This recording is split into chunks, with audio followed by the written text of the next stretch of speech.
여러분 안녕하십니까? 이승만 대통령이 왜 부국 대통령인지를 우리가 분석해보는 그 10번째 시간입니다.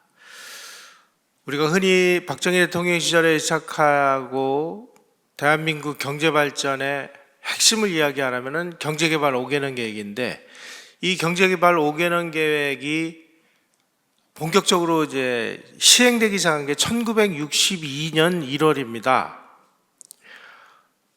61년 5.16이 일어나고 어떻게 그 짧은 기간 내에 군인들이 이 경제개발 계획을 추진할 수 있었을까요?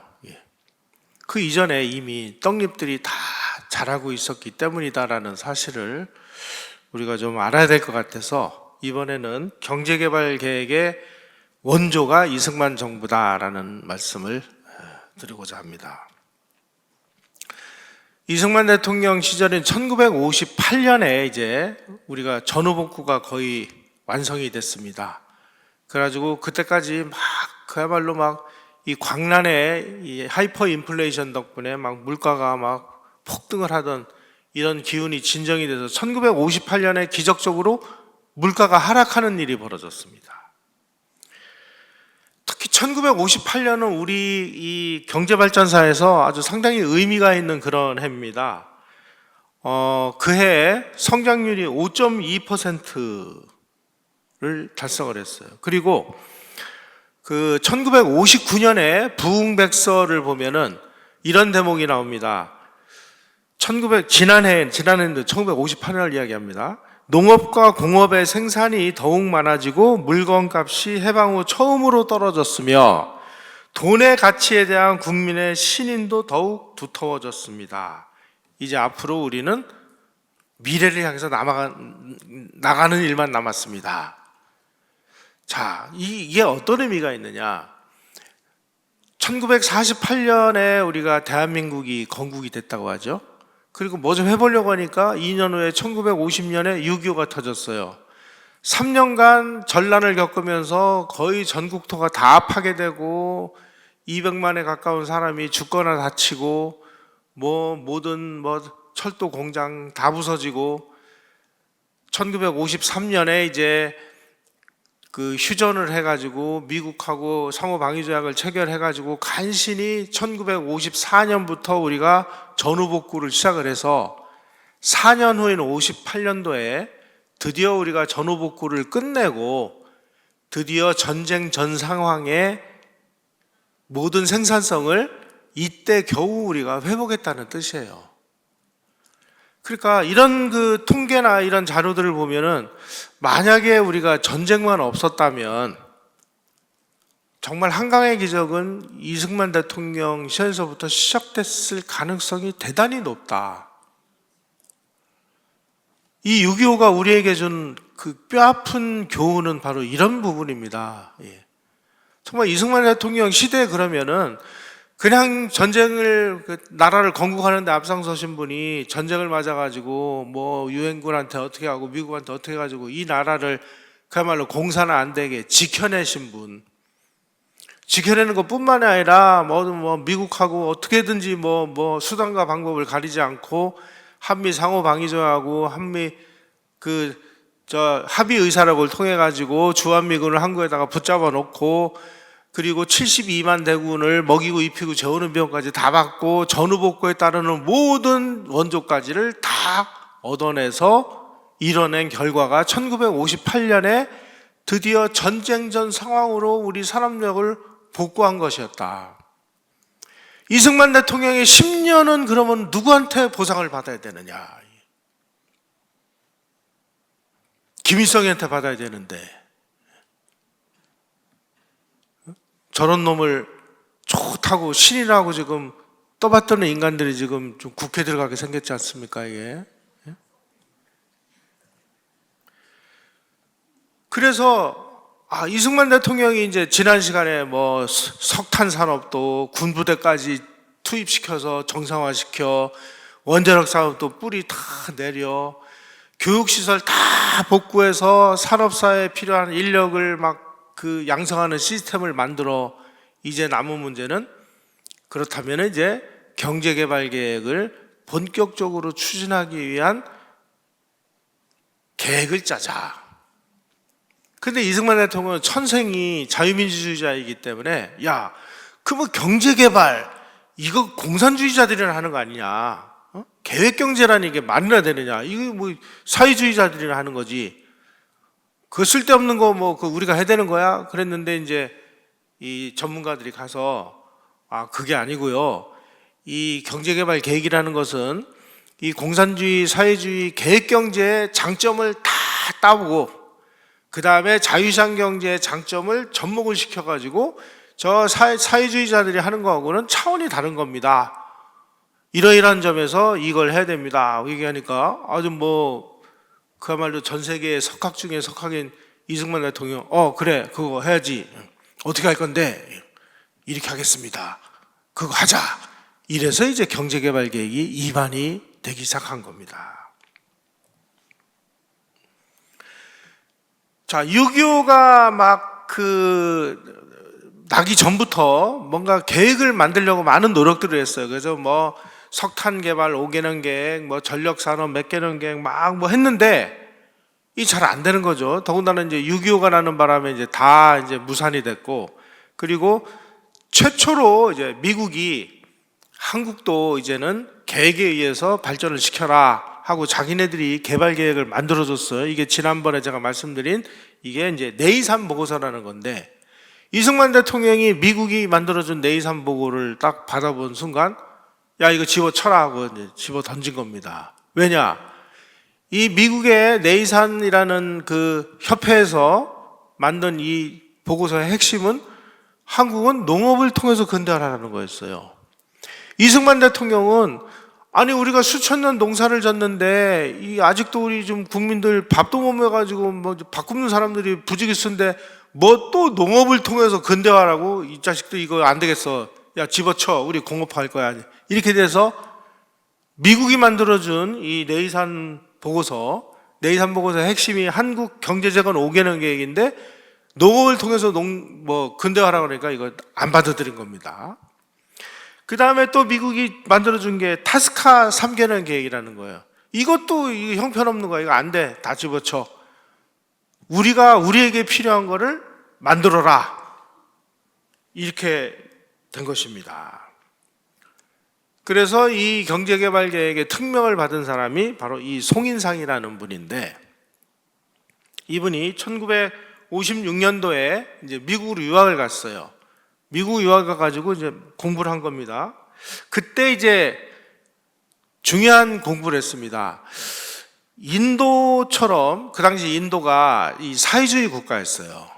소련의 영향을 받아가지고 소련의 그 경제개발 5개년 계획 이런 걸 받아가지고 인도에서 사회주의적인 그런 개발 계획을 추진했습니다. 인도 같은 경제개발 계획이 필요하냐? 아니면 저 브라질이나 이런 나라처럼 개발 계획 없이 막 하는 게 좋은가? 아무리 생각해봐도 경제개발 계획이 있는 게 좋더라. 그 대신 사회주의적인 이런 계획 경제는 안 된다. 그래서 사회주의 계획 경제의 장점, 자본주의 시장 경제의 장점을 접목시킨 새로운 형태의 우리만의 독특한 경제개발 계획을 짜자. 이걸 공부하고 온 겁니다. 그 다음에 뭔가 그 당시 우리의 모든 이 1년치 예산의 뭐 한 60% 정도를 미국의 원조로 이제 우리가 살고 있으니까 미국 정부에다가 우리가 이러이러한 계획을 좀 하려고 하는데 도와달라 하고 요청한 것이 이제 이 허터 차관이라는 사람에게 우리가 이런 경제개발 계획을 하려고 하는데 좀 도와주시오 이렇게 얘기하니까 허터 차관도 이승만 대통령하고 똑같이 아니 니네들 말이야 지금 뭐 인도처럼 이상한 계획 짜가지고 너희들 자본주의 시장 경제에서 이탈하려고 하는 거지 뭐 이렇게 의심을 한 거예요. 그래서 그게 아니고 우리는 그런 경제개발 계획을 하려고 하는 게 아니다. 우리는 이런 걸 하려고 한다. 그럼에도 불구하고 미국은 한국을 아주 끝까지 의심을 했어요. 그래서 또 이 의심을 우리가 부식시키기 위해서 많은 노력을 해야 됐습니다.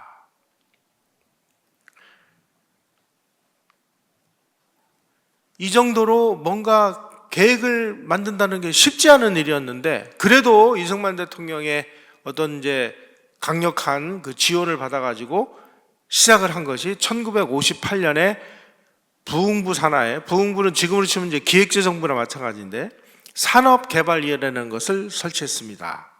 거기에 이제 그 박동묘라는 사람, 주원이라는 사람, 이 주원이라는 사람 나중에 건설부 장관도 하고 그런데, 이런 분들을 이제 외국 유학을 다녀온 이런 신진기회들 다 이제 모았습니다.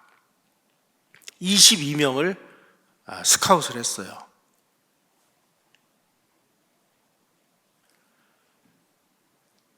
제가 지난 시간에 이 원자력을 그 연구에 전담하기 위해서 원자력을 전담하는 사람들의 월급을 장관에 3배를 줬다고 제가 말씀을 드렸죠. 이번에는요, 이 경제개발 계획을 짜는 사람들은 장관보다 월급을 4배를 더 줘라. 그러니까 이승만 대통령은 이 미국식 이 소위 말하는 이 인센티브의 이 위력을 너무나 알고 계신 거예요. 파격적인 지원한 겁니다. 이때 상황에서 보면 있을 수 없는 일인데 이게 어떻게 가능했냐? 이승만 대통령이 막 팍팍 밀어주니까. 그러니까 어떤 지도자가 어떤 생각을 가지고 있느냐가 그 나라의 경제 발전에 얼마나 큰 도움을 주는지를 이런 면에서 볼 수 있죠. 이거 대통령이 아니 쓸데없이 그런 사람한테 월급을 왜 이렇게 많이 줘? 이러면 안 되는 거죠. 그런데 이분들은 그보다 더 큰 가치를 만들어낼 수 있는 사람들이므로 파격적으로 줘라. 제가 이 그래프를 만들어 보니까요, 부흥부 장관 월급이 요만큼인데 산업개발위원회에 경제개발 계획을 수립하는 사람의 월급이 이만큼이니까 얼마나 신이 나서 열심히 일했겠습니까? 바로 이 일에 제가 지난 시간에 보여드린 그 김입삼이라는 분도 영국 유학을 마치고 합류를 해요. 자, 그래서 처음에 우리가 이제 계획을 시작을 한 것은 7개년 계획이었습니다. 근데 7개년 계획을 만들려고 하다 보니까 경제개발 계획을 만드는 과정에서 가장 중요한 것은 이 데이터입니다. 데이터. 예를 들어서 어느 분야에 1억 원을 투자를 한다. 그럼 어느 분야에 투자를 했는데 아웃풋이, 그러니까 투자한 것이 1억 원이면은 나중에 산출되는 것이 어떤 분야는 2억 원, 어떤 분야는 5억 원, 어떤 분야는 10억 원이 나올 수가 있어요. 그러면 지금 당장 우리가 1억 원을 투입을 할 때 어디에다가 투입을 해야 돼요? 가장 많은 효과가 나오는 데다 투입을 하잖아요. 10억 원이 나오는 데다 투자를 해야죠. 그래서 이런 거를 다 연구를 하려면 데이터가 있어야 되는데 그 당시 우리나라가 이런 걸 해본 적이 없어서 이 믿을 수 있는 데이터가 없는 거예요. 그래서 7개년 계획은 무리고 7개년 계획을 작성하되 일단 3개년 계획을 짜자. 그래서 이 3개년 계획을 시행을 하면서 여기서 얻어지는 데이터를 가지고 나머지 후반기 4개년 계획을 더 짜자. 그래서 경제개발 7개년 계획 중에 앞부분 3개년 계획을 시작을 한 것입니다. 그 정도로 우리는 기본적인 데이터조차도 없었어. 이걸 이제 IoT라고 하는데 인풋 아웃풋 테이블이라고 하는, 아무것도 없었던 거예요. 그러니까 그런 상황에서 경제개발 계획을 만들겠다고 이제 도전을 한 거죠. 그렇게 어렵게 해가지고 이제 경제개발 3개년 계획을 만들어서 이것이 국무회의를 통과한 날이 언제냐? 1960년 4월 15일입니다. 4일 후에 뭔 일이 벌어졌습니까? 4.19가 일어나서 이승만 대통령이 하야했어요. 그래서 이 국무회의를 통과한 경제개발 3개년 계획이 집행을 못하고 그냥 책상 서랍으로 들어가 버린 겁니다.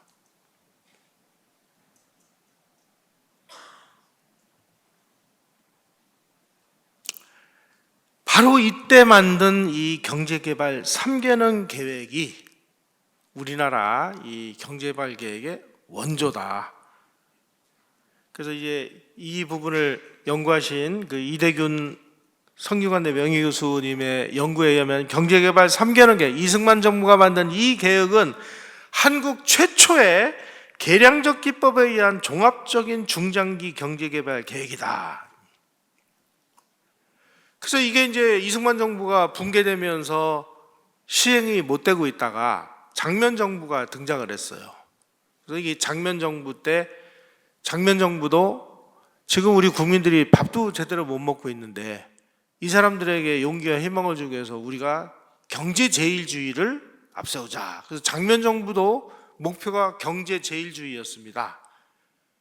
그러려면은 뭘 해야 되느냐? 경제 개발을 해야 된다. 경제 개발을 하려고 보니까 아무 계획이 없는데 뭘 어떻게 하냐? 그때 이승만 정부에서 이걸 만들었는데요. 그럼 그 사람들 다 불러와. 그래가지고 이 사람들을 장면 정부에서 계속 연구를 하게 했습니다. 그래서 경제개발 3개년 계획을 장면 정부 시절에 5개년 계획으로 수정을 해요. 그 수정을 하는 작업을 김입삼이라는 분이 맡아서 했고, 그렇게 만들어진 5개년 계획을 그 당시에 찰스 울프 박사라고 하는 이 미국의 아주 그 경제 분야의 전문가인 찰스 울프 박사에게 이제 그 설명을 하고, 그래서 그분의 조언을 받아가지고 또 수정을 해서 5개년 계획을 완성을 했습니다. 그래서 이제 이 그 당시에 그 김현수 삼양사 회장 이런 분이 정경련이 만들어지기 전에 이 경제인들의 대표로서 장면 총리를 만나서 빨리 경제개발 계획을 시작을 합시다. 우리 제2에서도 적극적으로 협조를 하겠습니다. 그러니까 이제 장면 총리가 1962년부터 경제개발 계획 시작을 할 테니까 조금만 기다려 주시오. 좀 있다가 5.16이 났죠. 그래서 또 시행을 못하고 장면 정부에서 만든 경제개발 5개년 계획이 또 서랍 속으로 들어간 거예요.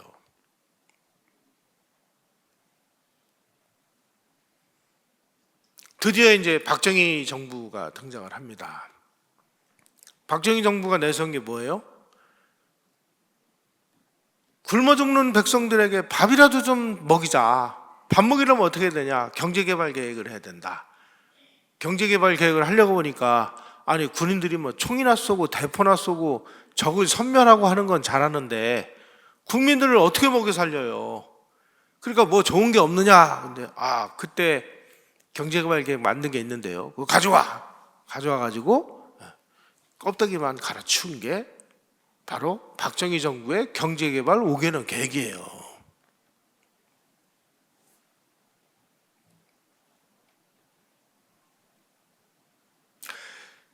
이 이야기를 어디서 하고 있느냐? 경제기획원에서 만든 경제기획원 20년사의 이실직고를 하고 있습니다. 바로 박정희 정부가 시행한 제1차 경제개발계획의 뿌리는 이승만 정부에서 만들어진 그 3개년 계획의 뿌리다라고 경제기획원 20년사에서 이야기를 하고 있어요. 뭐라고 이야기를 했느냐? 이렇게 이야기를 했어요. 이거 빨간 부분입니다. 부흥부 산하의 부흥위원회는 우리나라로서는 처음으로 정부 주도적인 경제개발을 이끌어가기 위한 경제개발계획인 경제개발개혁 7개년 계획 중 전반 3개년 계획을 작성하여 1959년 3월에 발표했다. 이는 자유경제체제의 계획성을 가미한 최초의 시도인데 4.19 및 5.16 등으로 제대로 추진되지 못해서 우리가 그걸 받아가지고 1962년서부터 시행을 했다.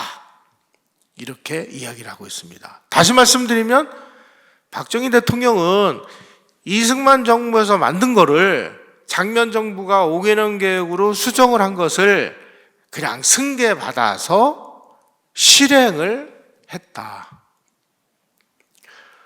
이 군사정부는 대단히 실용적인 정부였기 때문에 아니 전임 정부가 만드는 건 어때?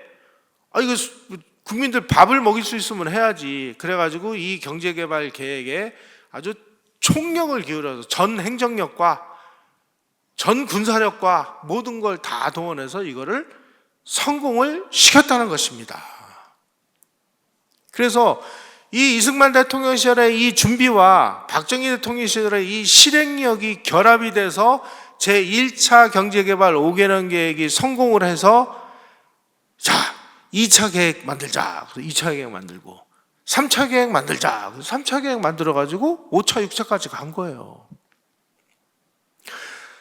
자, 이승만 정부의 3개년 계획이 장면 정부에서 5개년 계획으로, 그리고 박정희 정부에서 실행을 옮긴 거. 이런 과정을 거쳐서 누가 뭐라고 그래도 경제개발 5개년 계획에 뿌리는 이승만 정부인데, 지금 우리는 전부 5.16 일어나서 군인들이 등장해가지고 막 무에서 유를 창조했어. 아니, 경제에서는 그런 얘기 하면 안 되죠. 이런 증거물들이 다 있는데, 이거는 이승만 정부를 의도적으로 지우기 위해서 누군가 의도적으로 만들어낸 이야기에 국민이 다 넘어간 것입니다. 그게 아니고 이미 모든 준비들은 이미 이승만 정부부터 다 이렇게 모든 분야에서 다 준비되어 있었다.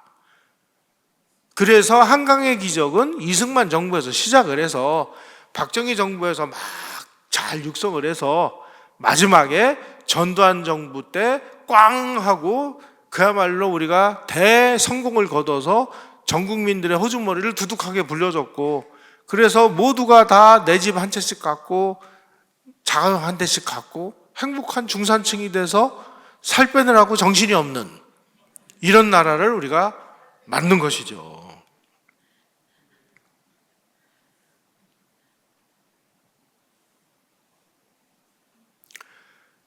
바로 이승만 정부 시절에 이 경제개발 계획을 만들었던 그 분들이 박정희 정부 때 다시 불려가서 경제개발 계획을 직접 만드는 데 참여한 대표적인 사람이 누구냐면은 송인상 장관이에요. 이분이 1공화국 때 마지막 그 관료로 부정선거에 관여했다고 그래가지고 장면 정부 때 체포돼가지고 감옥에 가가지고 아주 고생을 했습니다.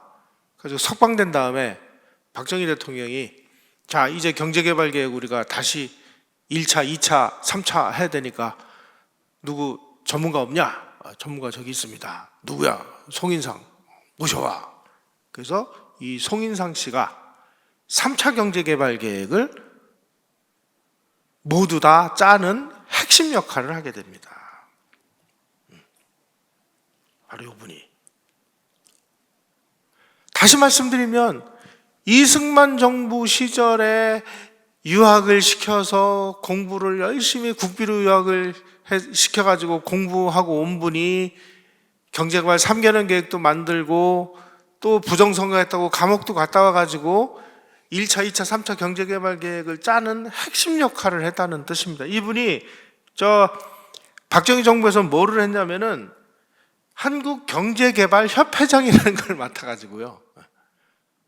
이승만 정부에서 경제개발 계획을 짰던 사람들을 다 모아서 정부의 3차 경제개발 계획을 수립하는데 본인이 이분들을 이끌고 다 정부 일을 도와주는 거예요. 그래서 3차 5개년 계획이 수립될 무렵에는 우리나라의 이 경제개발 계획에 관한하는 한국의 이 전문가들이 세계 최고 수준에 올라가 있었다는 거 아닙니까?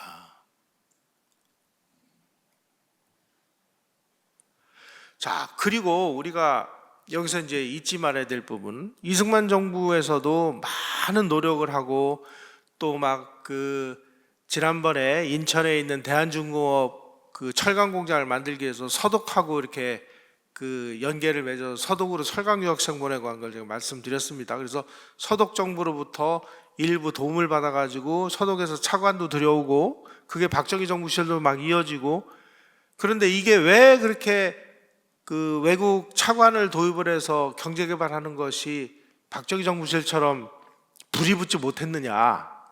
아니, 조금 일찍 시작했으면 될 거 아니냐? 이렇게 얘기하시는 분들도 있습니다. 그래서 그때 이승만 정부에서도 극히 일부 서독하고의 이 연계를 맺어가지고 서독으로부터 차관을 들여와서 일부가 시작을 했는데 왜 이게 확산이 안 됐을까?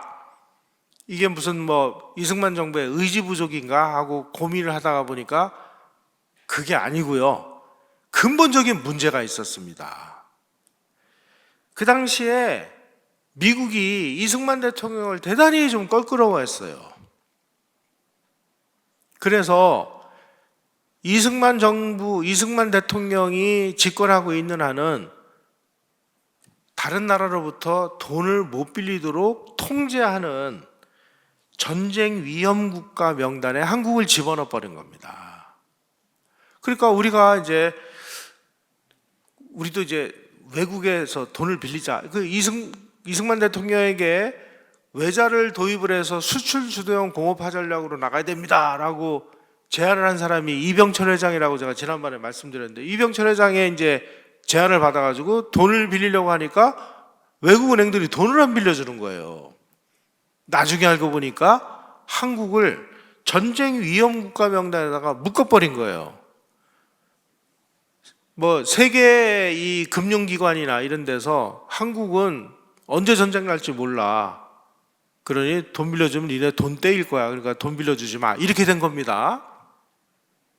이게 언제 풀렸느냐? 이승만 대통령이 하야하고 박정희 정부가 들어서니까 미국 정부가 슬그머니 풀어줬어요.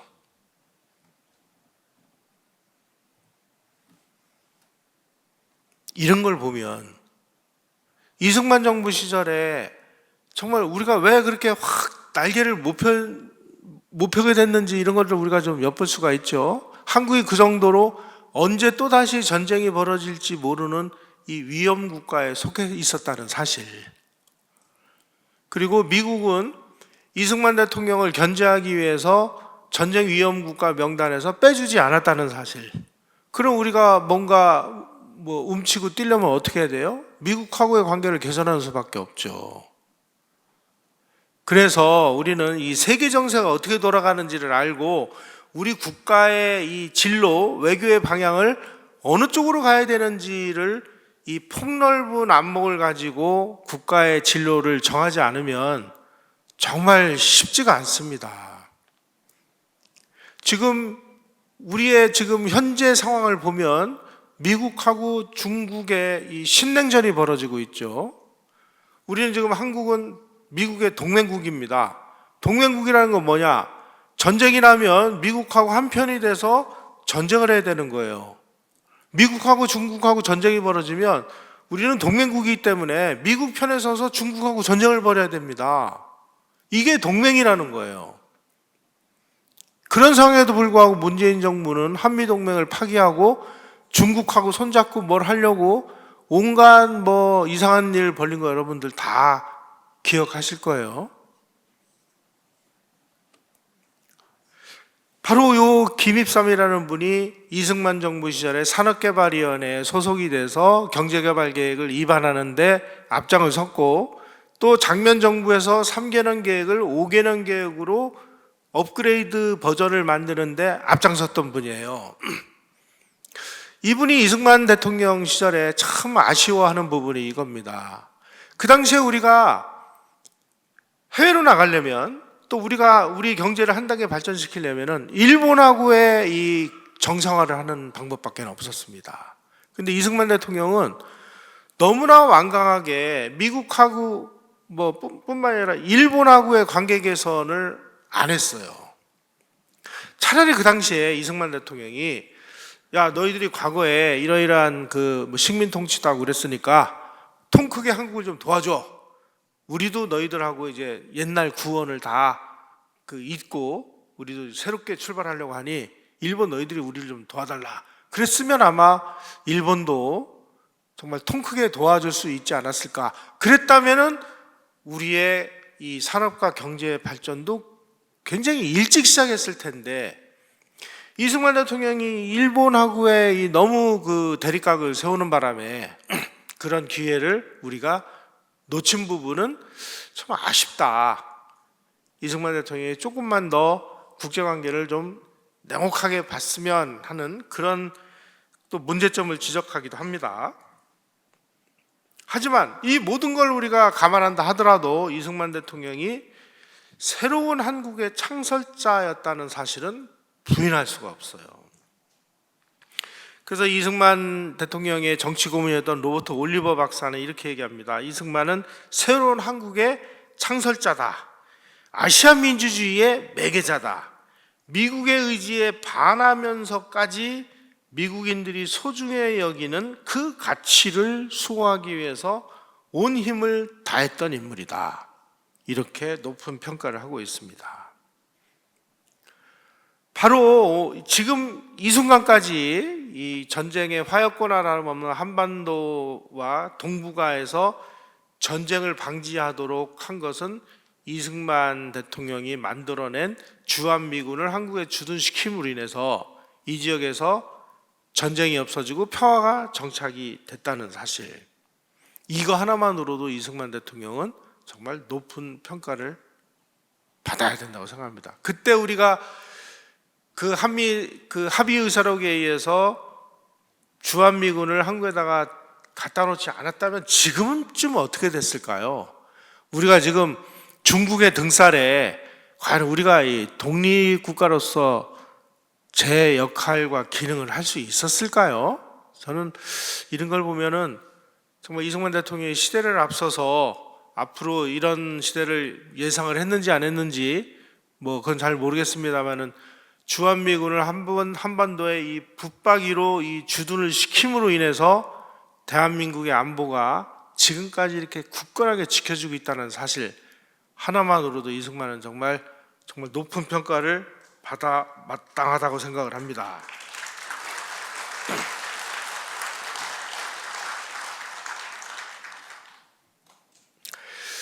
자, 이승만 대통령이 처음 그 나라를 세웠을 때 좀 이렇게 보면 지도상으로 보면은 대한민국의 이 크기가 참 짜증나죠? 이것도 제가 이렇게 우리 한반도가 이렇게 한복판에 있으니까 좀 크게 보이는 거죠. 이거 조금만 틀어지면 또 더 비참해요. 우리가 국토면적으로 보면 세계 109등입니다. 인구는 지금 5천만이었는데 이제 5천만에서 조금씩 줄어들고 있죠. 하지만 우리가 가지고 있는 실력으로 보면, 요거는 이제 국토면적으로 보면 우리는 정말 초라한 나라입니다. 그런데 지금 한국이 가지고 있는 실력은 어느 정도냐? 경제력은 또 어느 정도냐? 경제력은 여러분 다 아시다시피 우리 세계 10위권이에요. 군사력, 우리가 핵무기만 없다 뿐이지, 핵무기도 없다고 하지만 우리는 언제든지 결심만 하면 만들 수 있기 때문에 잠재적인 핵보유국일 수도 있어요. 우리가 지금 군사력도 세계 한 6위권 됩니다. 지금 우리 무기가 전 세계를 지금 다 쓸고 있지 않습니까? 과학기술력, 산업력, 제조업 경쟁력 다 세계 10위권이에요. 이런 식으로 국토 면적이 아닌 그 나라가 가지고 있는 분야별로 어느 정도의 실력을 가지고 있는지를 새로 그린 지도가 있어요. 우리나라가 1950년대 초반만 해도 이런 나라였어요. 그야말로 문맹자가 너무 많아가지고 국가에서 국문 보급반을 만들어가지고 전국 방방곡곡을 다니면서 각야거결을 가르쳐야 되는 이 한심한 나라. 6.25 전쟁을 거치면서 학교가 다 파괴가 돼가지고 천막 치고 교실 하나에 막 몇백 명의 아이들이 앉아가지고 공부를 하지 않으면 안 됐었던 이런 나라가 느닷없이 보니까 첨단 기술 제품 수출이라는 면에서 보면 우리나라의 크기가 이 정도 됩니다. 첨단 기술 제품을 수출하는 면에서 보면 일본하고 우리나라가 거의 맞먹어요.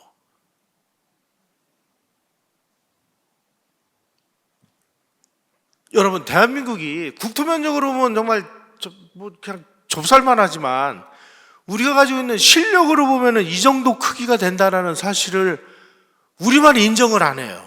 아니, 이게 첨단 기술 제품뿐만이 아니고요. 자동차 수출이라는 면에서 보면 지금 한국의 크기가 미국하고 비슷하죠? 우리나라가 자동차 경쟁력이 어느 정도인지 뭐 과거에 우리가 뭐 막 부러워하던 뭐 일본의 무슨 뭐 혼다 이런 거, 요즘에 무슨 혼다 뭐 드러나 보셨어요? 한 시절 막 세계를 휩쓸었던 뭐 프랑스의 뭐 뿌조, 르노 뭐 이런 거 요즘 뭐 어디 들어보셨어요? 한국의 자동차 산업이요. 지금 일본에 가니까 얼마 전에 이제 미국에 가니까 미국에서 이 중고차 가격이, 한국의 중고차 가격이 일본 제품을 추월했습니다. 또 자동차뿐만이 아니고요. 특허 출원, 특허라는 거는 모든 인간의 어떤 창의력과 과학기술력의 총집합이 특허인데, 특허 출원의 그 수준을 보면 우리나라가 지금 중국이나 뭐 유럽 뭐 이런 다른 나라하고 비교해 보세요. 우리가 어느 정도로 특허 출원을 많이 하고 있는 나라인지. 또 있죠. 과학 연구의 증가라는 측면에서 보면 지금 대한민국이라는 나라의 실력과 위상이 어느 정도인지, 이런 지도를 통해서 보면은 한국은 정말 간단치 않은 나라구나. 아니 이게 말이나 되느냐? 어떻게 여기에서 어떻게 이렇게 됐어? 이게 따지고 보면 이승만 대통령이 나타나는 거예요. 어떤 분야를 봐도 그렇습니다. 우리가 막 산림 녹화 박정희 시대에 시작했어. 시작은 박정희 때 했을지 몰라도 거기에 필요한 석탄 개발하고 철도는 누가 놔줬어? 이승만 대통령이 놔준 거예요. 포항제철이 세계적인 경쟁력을 가지고, 그래, 거기에 필요한 기술 인재는 누가 길렀어? 이승만 정부가 길러준 겁니다. 지금 현재 우리가 경쟁력을 가지고 있는 모든 분야를 아무리 다 따져봐도 바닥에는 이승만 시대가 나타나요. 이건 누구도 부인할 수 없는 현실입니다. 그래서 이승만 대통령은 무슨 외교만 잘하고 정치 이런 게 뛰어난 분이기도 하지만 어떻게 경제산업 부자에서 이런 포석을 놓을 수 있을까? 빈깡통도 없어서 난리치던 나라에 한국에 MIT 만들겠다고 하와이에 있는 그 교민회관 팔아가지고 돈 보내라고 그래서 만든 인하공대를 만드는 그런 분이 이승만 대통령이었다는 거죠. 그렇게나 학교 세워졌더니 거기에 이승만 대통령 동상을 세웠더니 그거를 잡아뜨려 가지고 그거를 창고에다가 넣어놔요? 여기 인하대 나오신 분 계세요? 아니 참, 이게 말이나 되는 겁니까 이게?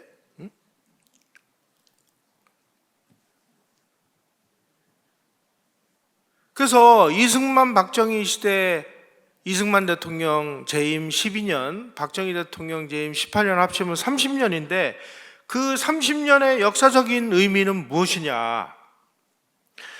한 나라가 자유민주주의로 이행하기 위해서는 자유민주주의라는 게 어느 날 하늘에서 낙하산으로 떨어뜨린다고 그래서 그게 활짝 피는 게 아닙니다.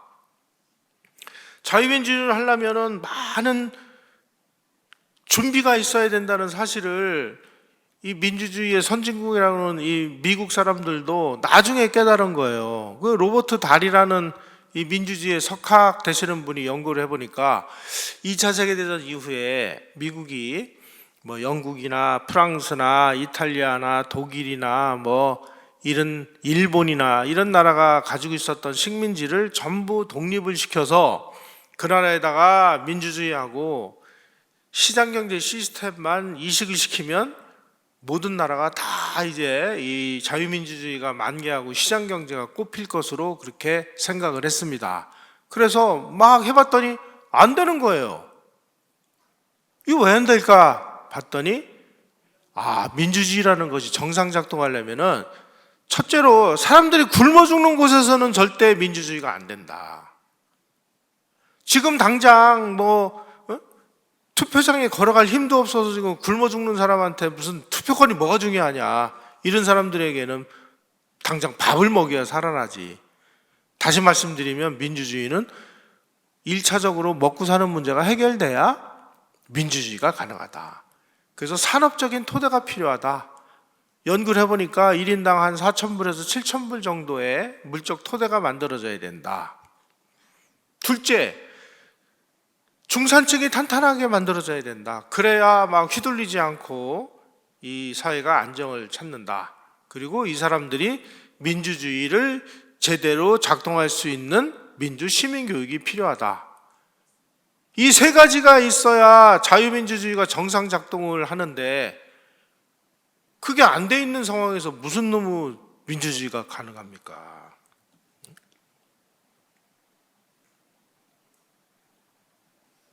바로 이승만 시대와 박정희 시대는 진정한 자유민주주의와 시장경제가 꽃피우도록 하기 위한 모든 물적 토대와 산업적 토대, 중산층의 형성, 이런 모든 것들이 하나씩 준비되어 가는 과정이었다.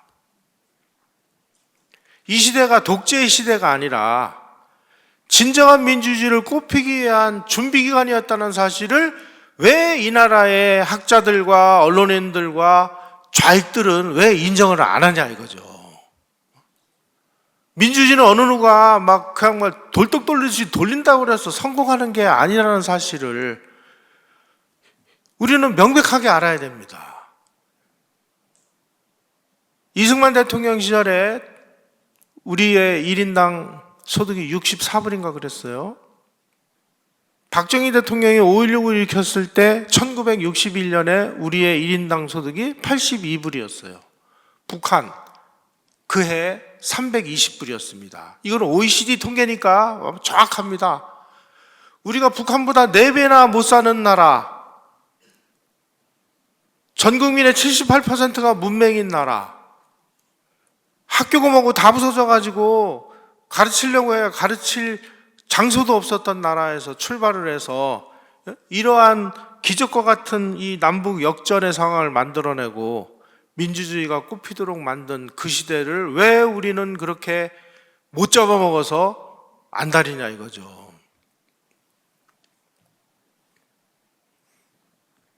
많은 분들이 막 현재 이런 그 정치 상황 이런 거에 막 절망을 하고 계십니다. 저도 물론 절망을 합니다. 하지만 우리가 냉정하게 따져봐야 될 부분이 있습니다. 지금 그 카네기 멜론 대학에서 리더십을 아주 전문으로 연구하는 그 로버트 켈리 교수라는 분이 이런 이야기를 했어요. 이제 전지전능한 리더가 이 국민을 이끌어가는 시대는 다 지났다. 그래서 성공한 국가나 성공한 조직을 보면 리더의 역할은 20%밖에 차지하지 않는다. 이승만 박정희 시절에는 뭐 90%가 차지했을지는 모르지만 지금은 시대가 많이 바뀌어서 리더가 차지하는 역할은 20%, 나머지 80%는 누가 책임져야 되느냐? 바로 팔로워인 국민들이 도와줘야 된다.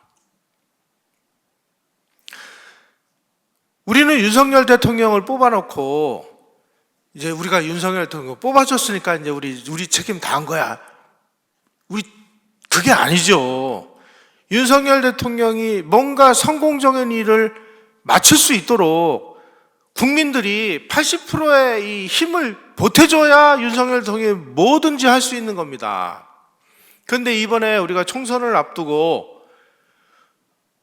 요즘 그 언론 그 뭐 뉴스 검색을 해보세요. 뭐 윤석열의 막 불통 리더십, 독선 리더십, 뭐 정말 막 험악하기 짝이 없는 내용들이 막 쏟아져 나오잖아요. 이건 뭐냐면요, 이 좌익들이 의도적으로 대통령 리더십을 박살을 내기 위해서 지금 공작을 펼치고 있는 겁니다. 여기에 속아서 아이고 맞아 저 국민의 뭔지 뭐 국민의 적인지 하는 이놈들 이놈들한테 정말 표를 주면 내 손가락을 자르겠어 하고 표 안 준 사람들 이번에 엄청나게 많습니다. 그거 뭐 한 거예요? 적들을 도와준 거예요. 아니 윤석열 대통령 뽑아놓고 난 이제 우리가 뽑아줬으니까 너 알아서 해. 너 알아서 안 하면 이제 뭐 재미없어. 그리고 나무에다 올려놓고 나무를 막 흔들어대요. 그러면 그분이 위에서 어지럼증이 나서 그냥 떨어져서 죽는 거예요. 이분이 뭔가를 하려면 국민적인 지지와 성원, 로버트 켈리 교수가 이야기한 20%의 리더십과 80%의 팔로워십이 결합이 돼야 이분이 뭔가를 하죠. 나무에 올려놓고 지금 흔들어대고 있는 이런 상황에서 그 어느 누가 천하의 나폴레옹이나 알렉산더를 그 자리에다 올려놔 보십시오. 뭐가 되나. 그래서 지금 우리가 한국이 지금까지는 정말 잘 왔습니다. 이제 여기서 우리가 한 번 더 점프업을 해야 진정한 이 선진국가가 되는데, 그러려면 뭐가 필요하냐? 많은 리더십 연구와 학자들이 연구한 결과 지금 우리에게 필요한 것은 지도자의 솔선수범과 사회적 자본, 이 두 가지가 필요하다. 그러니까 지도자의 솔선수범은 다 아시잖아요. 노블리스 오블리주. 사회적인 지위가 높아지면 높아질수록 의무와 책임도 늘어난다. 한국은 그 반대죠. 사회적 지위가 사회적 지위가 높아질수록 의무와 책임을 이행을 안 하죠. 아니, 고관대장으로 올라가고 사회적으로 촉망받고 리더에 올라가는 사람들일수록 왜 병역 의무 이행률이 현저히 낮아집니까? 이거는 노블리스 오블리주하고 좀 정반대로 가고 있는 거죠. 전부 그냥 머리를 돌리는 게 뭐냐면, 어떻게 하면 내 자식 군대 안 보내고 출세시킬 수 있을까? 이런 데만 좀 혈안에 있다면, 그런 사회에서 우리가 얻을 수 있는 거는 제2의 세월호 같은 일이 벌어질 수밖에 없는 거예요. 그 다음으로는 사회적 자본의 확충입니다. 사회적 자본, 그러니까 막 엄청 어렵게 생각들 하시는데, 한마디로 말씀드리면, 우리가 나 지금 당장 그 1,000만 원이 필요한데 1,000만 원 내 오늘 빌려주면 한 달 후에 내가 이자 얼마를 합쳐서 너에게 한 달 후에 갚을게. 계약서고 뭐고 필요 없이 구두로 약속을 했다. 그거를 이행을 해야 되는 겁니다. 법적으로 계약서를 쓰고 안 쓰고가 중요한 게 아니라 소위 말하는 나와 다른 사람 간의 신뢰. 지금 그런 신뢰가 우리 사회에 어느 정도나 만들어져 있습니까? 신용? 이 사회의 신용을 얼마나 잘 지킵니까? 법규? 우리가 얼마나 법규를 잘 지키고 있나요? 진짜 우리가 이 단계를 뛰어넘어서 정말 우리가 진정한 선진국이 되려면 바로 이러한 사회적 자본, 신용이라든지 신뢰라든지 약속 이행이라든지 법규나 규칙의 준수라든지 이런 걸 누가 강제하거나 법으로 때려잡거나 이게 아니라 한 번 내가 말로 약속하면 끝까지 내가 이 약속을 지키는 이런 사회가 되면 거짓말하는 인간은 높은 자리에 올라갈 수가 없죠. 그런데 지금 우리 사회는 어떻게 되어 있습니까? 거짓말을 잘하는 순서로 지금 높은 자리에 올라가고 국회에 지금 진출하고 그러잖아요. 그런 거를 모든 국민이 다 용인을 하고 있잖아요. 여기 사랑침례교회 교인들과 이 방송을 보시는 분들은 예외입니다. 아니, 어떻게 저런 무지막지한 발언을 하는 사람들이 국민의 대표로 국회를 갈 수가 있는 거죠? 이거는 사회적 자본이 완전히 제로가 되어 있기 때문입니다. 이런 사회에서는요, 거짓말을 세게 하는 사람일수록 대통령이 되거나 국회의원이 되거나 권력자가 됩니다. 그러면 사회는 존립할 수가 없는 거죠.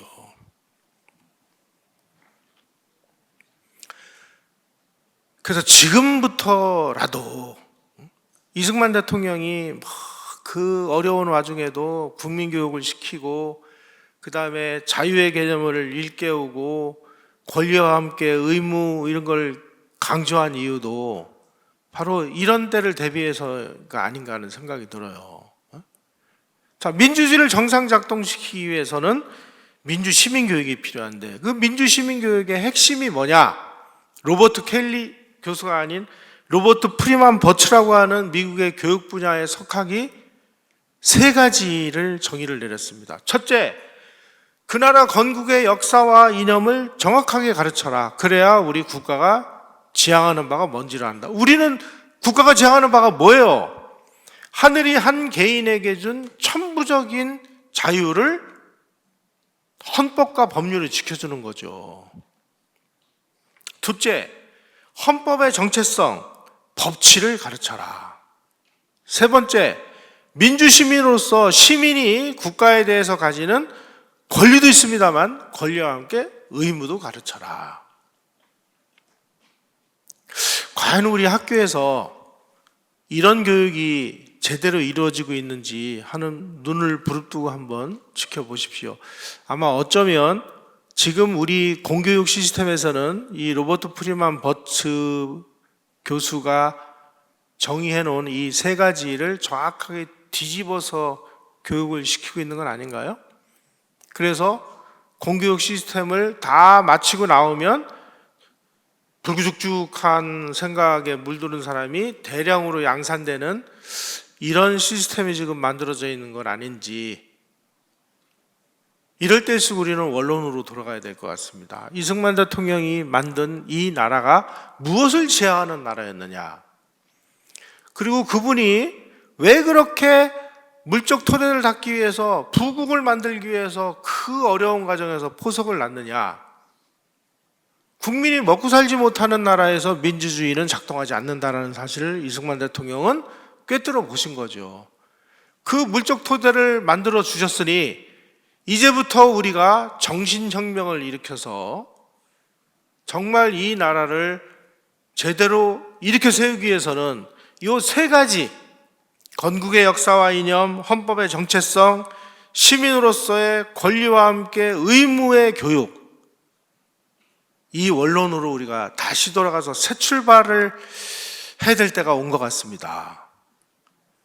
많은 분들이 절망하고 계신데, 절망하는 그 순간부터 우리가 시작을 해야 또 20년이 걸릴지 10년이 걸릴지 모르지만 이승만 대통령처럼 그 새로운 날을 위해서 새 출발을 할 수가 있는 것입니다. 용기와 희망을 가지고 그 날을 위해서 다시 일어서기를 바라면서 제 강의 마치도록 하겠습니다. 고맙습니다.